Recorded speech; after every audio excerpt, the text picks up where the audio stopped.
এই 2 দিন আগে আমাদের বাংলাদেশের সাবেক রাষ্ট্রপতি আব্দুল হামিদ সাহেব বাংলাদেশ থেকে চলে গেলেন, পালিয়ে গেলেন। এদেশের এনএসআই আছে, এদেশের ডিবি আছে, গোয়েন্দা আছে, প্রশাসন। আপনি বিদেশের মাটিতে যারা যান, বিদেশের মাটিতে যারা যান, আমরাও তো কয়েকটা দেশ আল্লাহ তাআলা সফর করাইছে।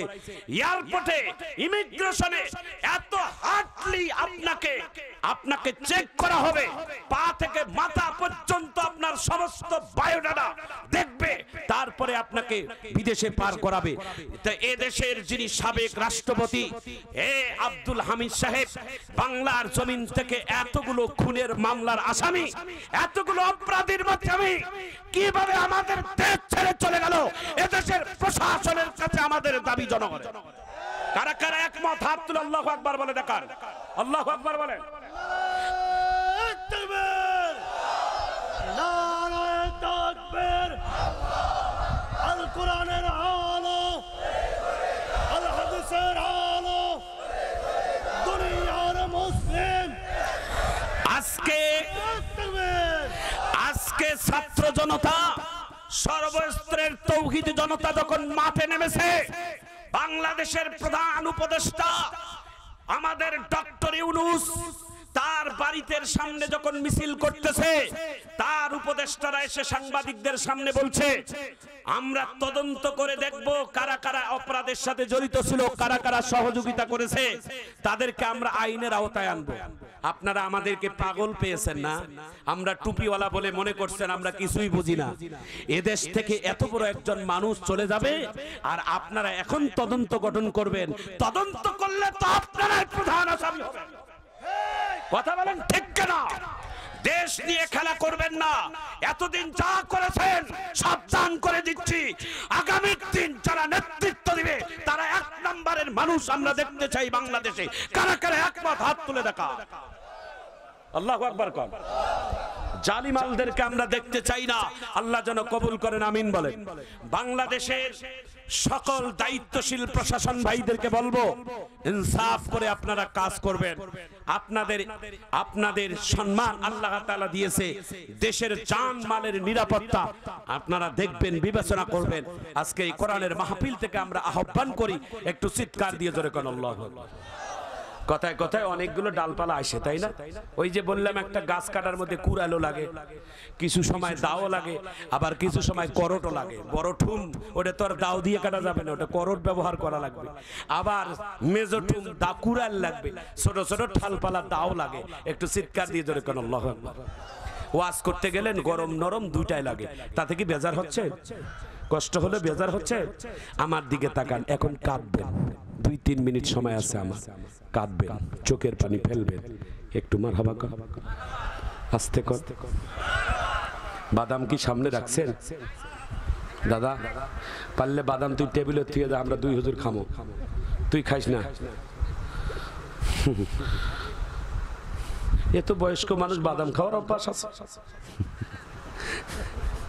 এটা ভালোবাসা, এটা ভালোবাসা। জোরে বলেন ঠিক কেন? আমি ওয়াজ থেকে নামলে তুই আমাকে বাদাম দিবি, আমি গাড়িতে বসে বসে খামো আর তোর জন্য দোয়া করবো। মারহাবা কর। এ বাবা আমার দিকে তাকাও, একটু দিলটা নরম করে দাও। বাবারে, আব্দুল্লাহ ইবনুল মুবারকের বাড়ির সামনে, কামারের বাড়ির দুয়ারে একজন আল্লাহর ওলি দাঁড়িয়ে যে বলছেন, আম্মা আপনার স্বামীর বায়োডাটা আমি জানতে চাই। ডাক দিয়ে বলে, কি বায়োডাটা? বলে, গত রাত্রে আমি স্বপ্নে দেখছি তোমার, আমি আব্দুল্লাহ ইবনুল মুবারকের সাথে স্বপ্নের যুগে কথা বলছি, তো ওনার সাথে কথা বলে শুনেছি আল্লাহ তাআলা আব্দুল্লাহ ইবনুল মুবারকের জান্নাতের যে বিল্ডিং দিয়েছেন তার থেকে দামি বিল্ডিং দিয়েছেন আল্লাহ তাআলা তোমার স্বামী কামারকে। তো তোমার স্বামী দুনিয়াতে কি নেকামল করছে আম্মা, একটু পর্দার আড়াল থেকে আমাকে শোনাইয়া দাও, আমি তোমার স্বামীর বায়োডাটাটা আমি একটু জেনে নিতে চাই। একটু চিৎকার দিয়ে জোরে বলা যায় না আল্লাহু আকবার। পর্দার ভিতর থেকে মহিলাটা ডাক দিয়ে বলে, হুজুর আমার স্বামী আর এই আব্দুল্লাহ ইবনুল মুবারক কোথায় আকাশের সূর্য আর কোথায় জমিনের বালু, কার সাথে কার তুলনা করে? আমার স্বামী একটা কামার মানুষ, শ্রমিক মানুষ, আর আব্দুল্লাহ ইবনুল মুবারক জগৎ বিখ্যাত একজন আলেম, তার তুলনা আমার স্বামীর সাথে করা যায় না। তবে এইটুকু জানতে চেয়েছেন, তারপর বলি আমার দিকে তাকান। আমার স্বামীর একটা গুণ আমার জানা আছে, আমার স্বামীর একটা ভালো দিক আমার জানা আছে। বলে এটাই তো জানতে চাই। বলে আমার স্বামী একটা কামার, সকালে হাতুড়ি পিটার জন্য যায়। শ্রমিক মানুষ, যখন হাতুড়ি উঠাইছে লোহায় মারার জন্য, এমন সময় মসজিদের আজান যদি আমার স্বামীর কানে যায়, আমি অনেক সময় দেখছি আমার স্বামী হাতুড়িটা আর লোহার মধ্যে ফেলায় নাই, সামনে ফেলায় নাই, পিছনে উল্টা দিকে ফেলাইয়া কাজ বন্ধ করে দিয়ে মসজিদে যাইয়া সবার আগে কাতারে দাঁড়িয়া নামাজ পড়েছে। এই গুণটা আমি দেখেছি। আল্লাহর ওলি বাড়ি থেকে চলে গিয়ে বলছেন, আল্লাহ, আব্দুল্লাহ ইবনুল মুবারক এত বড় একজন আলেম, তার থেকে কামারের জান্নাতটা কেন এত বড় হলো? গবেষণায় জানিয়ে দেখলো আব্দুল্লাহ ইবনুল মুবারকের থেকে কামারের জান্নাতটা বড় হওয়ার কারণটা হলো, কামার যখন আজান শুনে দুনিয়ার সব কাজ তারকে বাতিল করে দিয়া আল্লাহর হুকুমের জন্য তিনি সবার আগে এক নাম্বার হয়ে যায়। একটু চিৎকার দিয়ে জোরে বলা যায় না আল্লাহু আকবার। এরে কারল থানার ভাইরা, হৃদয়ের ভিতরে একটি কথা বলবো, 2-3 মিনিট সময় লাগবে। আমার জীবনে আমার একটা স্মৃতিতে আমার একটা স্মৃতি আছে। বাংলাদেশের কম জেলায় তো আল্লাহ তাআলা আমাকে নেয় না। ওই কুড়িগ্রাম জেলা, ওই ভুরুঙ্গা কুড়িগ্রাম জেলা ধল্লা নদীর পারে চর এলাকায়, একটা চর এলাকায় একটা মাহফিল ছিল আমার চর এলাকায়। এই চরের মধ্যে প্রায় 5-6 হাজার লোক বসবাস করে একটা দ্বীপের মধ্যে। এ ভাইজান শুনে নেন, এই চর এলাকায় যখন আমি মাহফিলে গেলাম, মাহফিলে গাড়ি নদীর পারে বন্ধ হয়ে গেল। নৌকা দিয়ে মাহফিলে নদীর ওপারে গেলাম।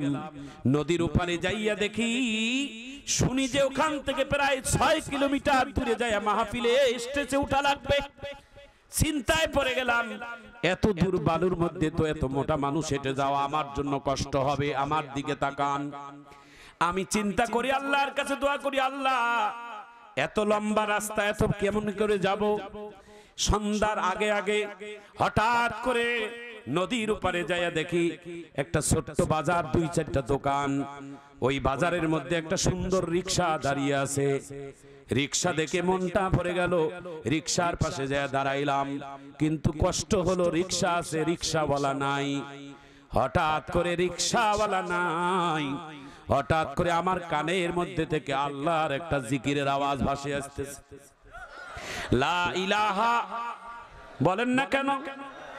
লা ইলাহা ইল্লাল্লাহ জিকিরটা আওয়াজ আসতেছে। আমি ডানে তাকাই, বামে তাকাই, পিছনে তাকাই, জিকির কই থেকে আসে? হঠাৎ করে দেখি নদীর নিচে জায়নামাজটা বালুটা তার ঘাড়ের রুমালটা বিছাইয়া, রিক্সাওয়ালা অবসর সময় প্যাসেঞ্জার নাই এই বলে নদীর নিচে বিছাইয়া, বালুর মধ্যে বিছাইয়া আমার আল্লাহর নামের মধুর জিকির তিনি লিপ্ত আছে। রিক্সাওয়ালার পাশে দাঁড়িয়ে একটু গালা হেকারি দিলাম। হঠাৎ করে রিক্সাওয়ালা জিকির বন্ধ করে আমার দিকে তাকাইলো, রুমালটা এইভাবে ধরপর করে উঠাইয়া আমাকে সালাম দিয়ে বলে, হযরত আপনি কই থেকে আসছেন? আমি বললাম দিনাজপুরি। কই যাইবেন? মাহফিলে। সঙ্গে বললেন রিকশায় চড়েন, আমি আপনাকে নিয়ে যাব। একটু মারহাবা কর। ভাইজান আমার দিকে তাকান। দুনিয়ার অনেক রিকশাওয়ালাকে দেখছি, সেই দিনের রিকশাওয়ালার চেহারা দেখলে মনে হয় একজন আলেমের চেহারার মতো। অনেক গরিব মানুষ আছে, পরনে কাপড় তিনি এত দামি পরে না, দামি কাপড় পরে না, কিন্তু তার চেহারার মধ্যে আল্লাহ একটা নূর দিয়ে দেয়। কেন দেয়? এটা আলেমদের কাছে জেনে নিবেন। যারা সত্য কথা বলে, যারা আল্লাহর জিকির করে, যারা সময় মতো নামাজ পড়ে, ওই মানুষটাকে মুখের মধ্যে কোনো কিছু দেওয়া লাগে না, আল্লাহ তাআলা একটা নূর দিয়ে দেয়। একটু চিৎকার দিয়ে জোরে বলা যায় না আল্লাহু আকবার। রিকশাওয়ালার চেহারা দেখে আমার মনে হলো, কেন মনে হয় একটা আলেমের মতো চেহারা। রিকশায় চললাম, রিক্সা তিনি চালাচ্ছেন, পেট্রোল ঘুরাচ্ছেন, আর রিক্সা চালায়। শহরে বসবাস করার কারণে রিক্সা চড়া হয় না। মরুভূমির মধ্যে হঠাৎ করে রিক্সায় চড়া একটা আলাদা মজা। সন্ধ্যার আগে আগে কি সুন্দর একটা মনোরম পরিবেশ ছিল গ্রামের, চতুর্দিকে পানি, মাঝখানে একটু রাস্তা, একটু চিৎকার দিয়ে জোরে কোন আল্লাহু আকবার। রিক্সাওয়ালা চিট্টেল চালায় আর আল্লাহর জিকির করে, লা ইলাহা, একটু জোরে কর না কেন, লা ইলাহা। রিক্সাওয়ালা পেট্রোল চালায় আর আল্লাহর জিকির করে। মনে হয় খালি রিক্সার মধ্যে বসে থাকতে মন চায়। একদিকে আবহাওয়া, একদিকে আল্লাহর জিকির মনোমুগ্ধ করে রাখছে আমাকে। আলহামদুলিল্লাহ বলতেছি আর মনে মনে আমাকেও জিকির করতেছি। হঠাৎ করে রিক্সাওয়ালা আমাকে একদিন একটা সময় হঠাৎ করে আমাকে ডাক দিয়ে বলে, হযরত মনে কিছু নিবেন না, আমি একটা প্রশ্ন করব আপনাকে। আমি বললাম করেন। আমাকে বলে, আপনি কতবার হজ করছেন? আমি বললাম হিসাব নাই। আল্লাহু আকবার।